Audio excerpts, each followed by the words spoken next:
And joining us now is Margaret Spellings, who served as Secretary of Education under President Bush from 2005 to 2009. She's also the president and CEO of the Bipartisan Policy Center. Welcome. Thanks so much for being with us. Let's start with the news of the day. President-elect Trump, his choice for Education Secretary is Linda McMahon. Do you think she's qualified for this position?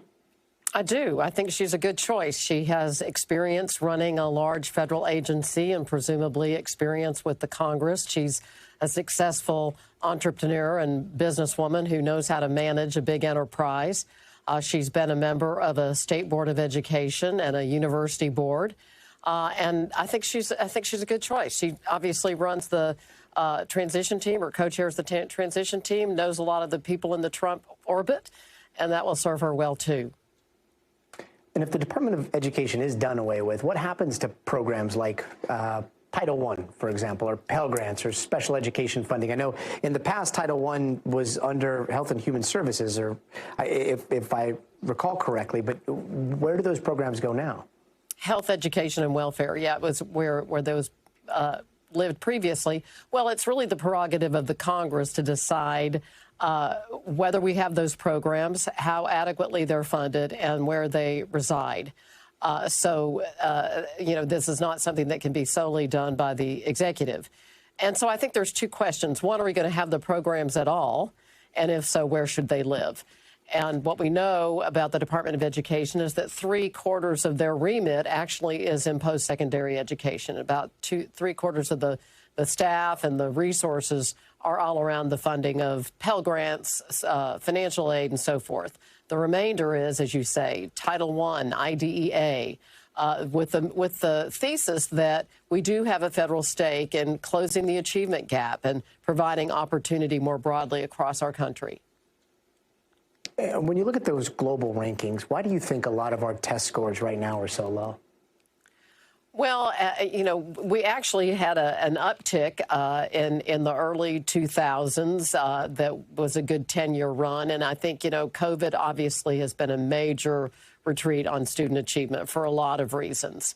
And we're still recovering from that. And frankly, we need to really up our urgency around the needs of our students. And that, I think, is the number one question as lawmakers and folks in the administration consider, what is it that should be the responsibility? What is our, imperative as a nation around serving students better than we do today? And there's the argument that those that make those decisions should be at the local level. So leaving education solely to the state, but maybe with a lot more funding, do you think that could work? How do you see the Trump administration's plans possibly affecting teachers here? So the federal government is really just a minority investor in K-12 education currently. About 9 cents on the dollar comes from the federal government, and it is meted out in ways that target largely poor and disadvantaged populations. Most of the authority, and rightly so, because most of the money comes from state and local government, largely states. And so issues around curriculum and school choice and, parent control, the curriculum, the books in the library, that is all in the purview of states and localities and not the federal government. In fact, there are express prohibitions for the feds controlling curriculum. Mm-hmm. And 9 cents on the dollar, when you're talking about those 9 cents, where does the bulk of those federal funds, where do those go? They go to Title I, to IDEA, to programs that are largely targeted at disadvantaged students around the thesis, and this gets back to the founding and the aftermath of the Great Society, LBJ, when those programs were initially created as part of HEW and then into the Carter administration, that we as a nation had an interest in leveling the playing field and providing opportunity for all of our students, no matter where they lived.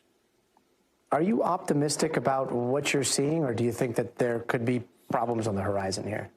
Well, this notion of abolishing the Department of Education has been kind of standard Republican fare for a very long time, since Ronald Reagan and so, as you know, the Department of Education stands to this day. So I do think it's right for us to have a conversation about what is the rightful federal role, what's the right level of resourcing, and on things that are critical to this day, like the capacity of the American workforce and the programs that are frankly sprinkled throughout the federal government, at the Department of Labor, at the Department of Education. You know, perhaps we can manage those better. Maybe they should all be at the Department of Commerce around a thesis about improving our economy and growth in the economy. But you know, whether those programs exist at all is the first question. And secondly, I mean, that's where you save the money, is to eliminate things. And then if you are going to have them, what's the best and most appropriate way to house them? The other thing I would say, and it's clearly something that President Bush and I worked a lot on, is if we're going to spend money, we have to know what we're getting for it. And we have to have accountability, both in higher education and in K-12, to know, are we seeing results? And at the moment, it's not a pretty picture. Do you think that the results that we may see and the metrics for those results, which are based on the testing that we use today, those will also change with this shakeup at the Department of Education?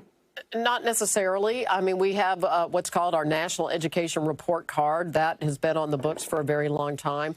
One of the clips that you showed prior to my joining this section is about the need to shine a light and understand where we are. We can't fix problems that we don't fully understand. And so I think there is a rightful role for data and evidence and elevating, you know, what works and what isn't working. And so I think that's an important role, and one that, yes, we need to calibrate. Every single state has their own unique test that is derived by the state, and as it should be. They're paying the bills. They ought to describe what do they want their kids to know, and how do they know that those kids are learning that body of knowledge. Margaret Spellings, quite the lesson today. Thank you so much for taking the time to talk to us tonight. Thank you, Gotti.